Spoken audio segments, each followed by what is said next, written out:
Hello everyone मु राकेश और मो वाइफ रश्मिता। आज आम आसचु ओडिशार गजपति जिल्लार एक शांत सुंदर स्थान जिरांग को। आज ही यात्रा रे आमे जानिबा जिरांग रो इतिहास, तिब्बतीय संस्कृति, मोनिस्ट्री स्थापत्य शैली, धर्म एवं आध्यात्मिक विषय रे। चलंतु आरंभ करिबा आज रो वीडियो। जिरांग जिबा पई आमे पूरा मॉर्निंग रो स्टार्ट कलु आमे यात्रा। भुवनेश्वर ब्रह्मपुर जावा बाटर यही जगह मत बहुत भल लगे। जदि आपण भी यही जगह विषय जानी तेबे तले कमेंट करी निश्चय जनातु। ब्रह्मपुर आगु को प्राय 50 किलोमीटर गला परे जंगल एवं पहाड़िया रास्ता आसीबा स्टार्ट हेबो। यह देखिले ही आपण जानि जिबे जे आपण तप्तपानी रो बहुत पाखरे अछंती। जिरांग जाउथुवा प्राय सब लोक तप्तपानी रे मां कांधनी देवी आशीर्वाद नहीं आगु बढ़ती। तप्तपानी यार प्राकृतिक हॉट वाटर स्प्रिंग बहुत फेमस। शीत दिन एठाकु बहुत लोक आसंती। मां को पाखरु ही भूतलु ही गरम पानी बाहरी थाए। एही पछपटे गोटे कुंड थिला जेउठी लोक माने बुड़ पकांती बा गाधांती।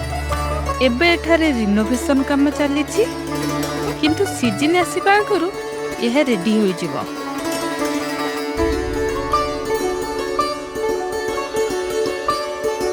मंदिर बाहर आपण को स्नैक्स एवं खेलना आदि किछि दुकान मध्य मिली जिवो।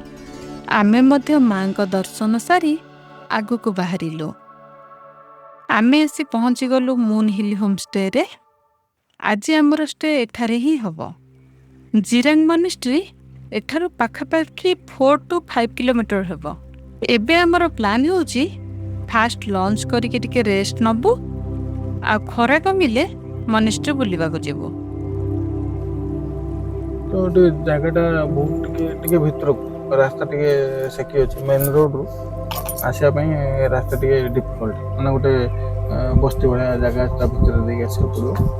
किंतु आसला पर लोकेशन ता बहुत सुंदर। वर्षा दिने ए लोकेशन बहुत बढ़िया लागिवो किंतु रास्ता टिके प्रॉब्लम होबो। मे भी कादो हेतो जो आसीबा एंट्री रास्ता बेसी नु 400 मीटर वाला रास्ता वो मेन रोड आसला। एठी एनवायरनमेंट बहुत पूरा नेचर भीतर हम अछि। चारिपटे विभिन्न प्रकार माने एटा जंगल भी कहियो माने सब गछ फूल फल गछ पणस आंब कदली आ चाष कर। आंब तो मु आपन आंब देखेबी। आंब भरपूर छोट छोट गछ अछि आंब पूरा ये सब गत 2 वर्ष रे जो फळेनी कलमी गछ। कलमी गछ हेतु पूरा बढ़िया से मेंटेन भी करा है। शीत दिन एठी ओनरशिप हम कथा होतो। शीत दिन एठी बहुत बढ़िया लागे। एही होमस्टे टी पूरा प्रकृति कोल रे सबुजीमा भितर घेरी रहिছে। एहार चारि पाख विभिन्न प्रकार फल और फूल गछरे भरी रहिছে। एटा बते पानी दवा पे रखछ। मुझे देखिबे कि सेपटा बते ऊपरटा हां हला देखो मासी तार सब पानी दे देनी तांको परिश्रम करे पड़ियो। तमे करो रबी दे हम भूख लागलेनी जोरे। आमे खाइबा तापर गछ खाइबा पूरा फ्रेश आ होम स्टाइल थिला। लंच सारी आमे टिके रेस्ट कलु एवं पाखापाखि 3:30 रे आमे बाहरिलु मोनास्ट्री बुलिबा को। जिरांग इतिहास तिब्बतर संस्कृति और इतिहास सहित गभीर भाव जड़ित। 1959 मसीह चीन जितेबाला तिब्बत को अधिकृत कर तिब्बतर हजार हजार लोक भारत को आसते। भारत सरकार सेमानकर शिविर और बसवास देशर अनेक स्थान में सेमानक पई व्यवस्था करथिले। सेथिमध्यरु ओडिशार चंद्रगिरी मध्य गोटे थिला। परे एही अंचलर तिब्बतीय नागरिक माने सेमानकर भाषा, संस्कृति और बौद्ध परंपरा को सुरक्षित रखा पई एही पद्मसंभव महाविहार निर्माण करथिले। यार निर्माण 2003 में आरंभ होइतिला और 2010 रे दलाई लामा द्वारा उद्घाटित होइतिला। पूर्व भारतर सबुठारु बड़ बौद्ध मोनेस्ट्री मध्यरु यह मध्य गोटे। ଜିରାଙ୍ଗର ପଦ୍ମସମ୍ଭବ ମହାବିହାର ସ୍ଥାପତ୍ୟ ଶୈଳୀ ତିବ୍ବତୀୟ ବୌଦ୍ଧ ପରମ୍ପରା ଏବଂ ପୁରାତନ ନାଳନ୍ଦା ଶୈଳୀର ଏକ ସୁନ୍ଦର ମିଶ୍ରଣ। ପ୍ରାୟ 70 ଫୁଟ ଉଚ୍ଚ ଏହି 5 ତଲା ବିଶାଳ ମୋନିଷ୍ଟ୍ରି ତିବ୍ବତ, ନେପାଳ ଏବଂ ଭୁଟାନର କାରିଗରମାନଙ୍କ ସହଯୋଗରେ ନିର୍ମାଣ କରାଯାଇଛି।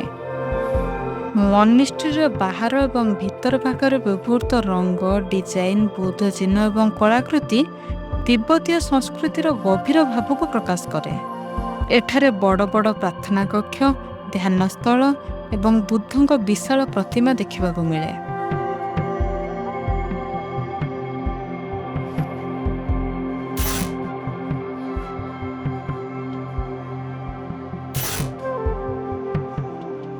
ବୁଦ୍ଧ ଶାନ୍ତି ସ୍ତୂପରେ ଥିବା ପ୍ରାର୍ଥନା ଚକ୍ର ବା ପ୍ରେୟାର ହୁଇଲ୍ ତିବ୍ବତୀୟ ବୌଦ୍ଧ ଧର୍ମର ଏକ ଗୁରୁତ୍ୱପୂର୍ଣ୍ଣ ଅଂଶ।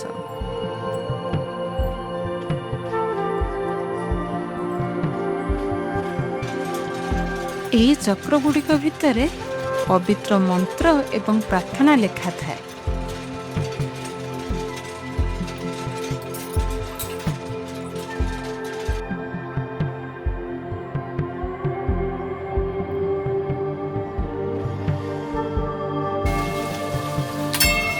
ବୌଦ୍ଧ ଧାରଣା ଅନୁସାରେ ଏହି ଚକ୍ରକୁ କ୍ଲକ୍ ୱାଇଜ୍ ଘୁରାଇବା ମାନେ ସେହି ପ୍ରାର୍ଥନା ଗୁଡ଼ିକୁ ଉଚ୍ଚାରଣ କରିବା ସହ ସମାନ ବୋଲି ବିଶ୍ୱାସ କରାଯାଏ।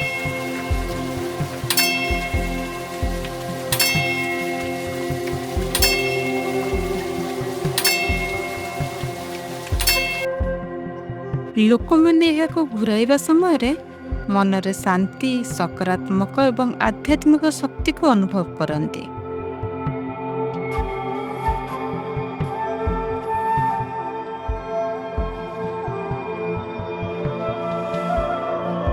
ମଠ ପରିସରରେ ଦେଖିବାକୁ ମିଳୁଥିବା ରଙ୍ଗୀନ ପ୍ରେୟାର ଫ୍ଲାଗ ବା ପ୍ରାର୍ଥନା ପତାକା ଗୁଡ଼ିକ ମଧ୍ୟ ଏକ ଗଭୀର ଆଧ୍ୟାତ୍ମିକ ପ୍ରତୀକ। ଏହି ପତାକା ଗୁଡ଼ିକରେ ପବିତ୍ର ମନ୍ତ୍ର, ପ୍ରାର୍ଥନା ଏବଂ ବୌଦ୍ଧ ଚିହ୍ନ ଲେଖାଥାଏ। ତିବ୍ବତୀୟ ବିଶ୍ୱାସ ଅନୁସାରେ ପବନ ଯେତେବେଳେ ଏହି ପତାକା ଗୁଡ଼ିକ ସ୍ପର୍ଶ କରି ବହିଯାଏ, ସେହି ପ୍ରାର୍ଥନା ଏବଂ ସକାରାତ୍ମକ ଶକ୍ତି ଚାରିପାଖରେ ପ୍ରସାରିତ ହୁଏ। ଏହି ପତାକାର 5ଟି ଭିନ୍ନ ରଙ୍ଗ ପ୍ରକୃତିର 5ଟି ଉପାଦାନକୁ ପ୍ରତିନିଧିତ୍ୱ କରେ। ନୀଳ ଆକାଶକୁ, ଧଳା ବାୟୁକୁ, ଲାଲ ଅଗ୍ନିକୁ, ସବୁଜ ଜଳକୁ ଏବଂ ହଳଦିଆ ପୃଥିବୀକୁ ପ୍ରତିନିଧିତ୍ୱ କରିଥାଏ।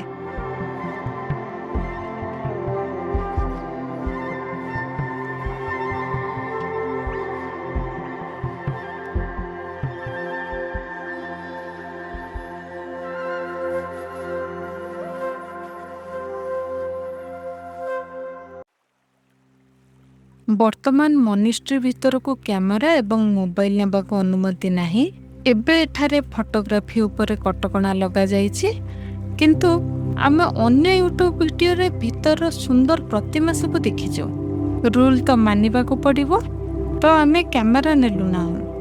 ମନିଷ୍ଟ୍ରି ଭିତରେ ଭଗବାନ ବୁଦ୍ଧଙ୍କର ଏକ 23 ଫୁଟ ଉଚ୍ଚର ବିଶାଳ ପ୍ରତିମା ଏବଂ 17 ଫୁଟ ଉଚ୍ଚର ଗୁରୁ ପଦ୍ମସମ୍ଭବଙ୍କ ମୂର୍ତ୍ତି ରହିଛି।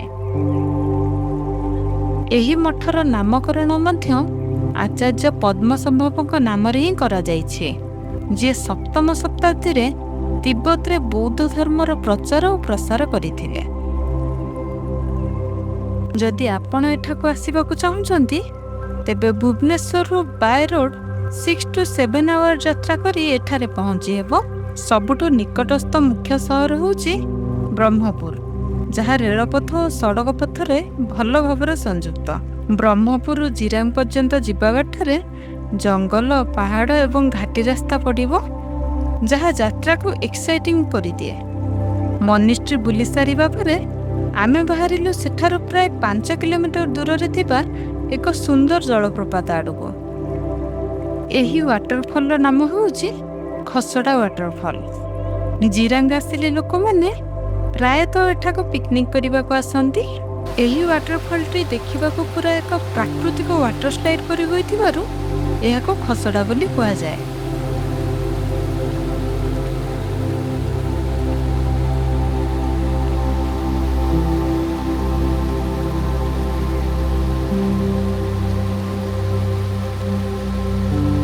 एहा पाखरे महादेव एवं श्रीरामंकर दुईटी छोट मंदिर मध्य अछि।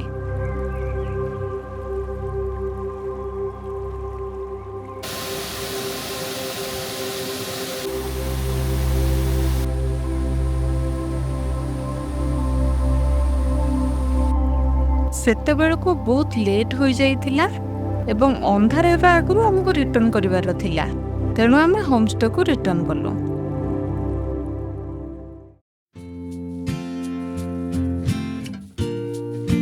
एबे भेटंतु मिस्टर धनन को, जी आमे भेटिथिबा सबटु नियारा मनिष मनक मध्यरु जणे।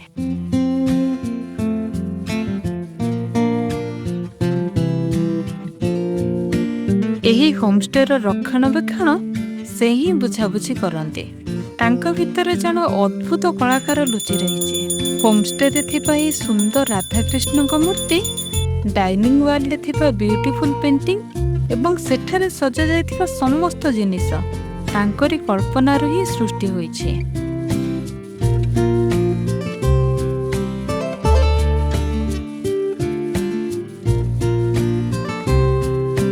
फेरिबा बेले मौसा आमको तांका तरफ गिफ्ट रे किछि पणस एवं अमृतभंडा मध्य देइथिले।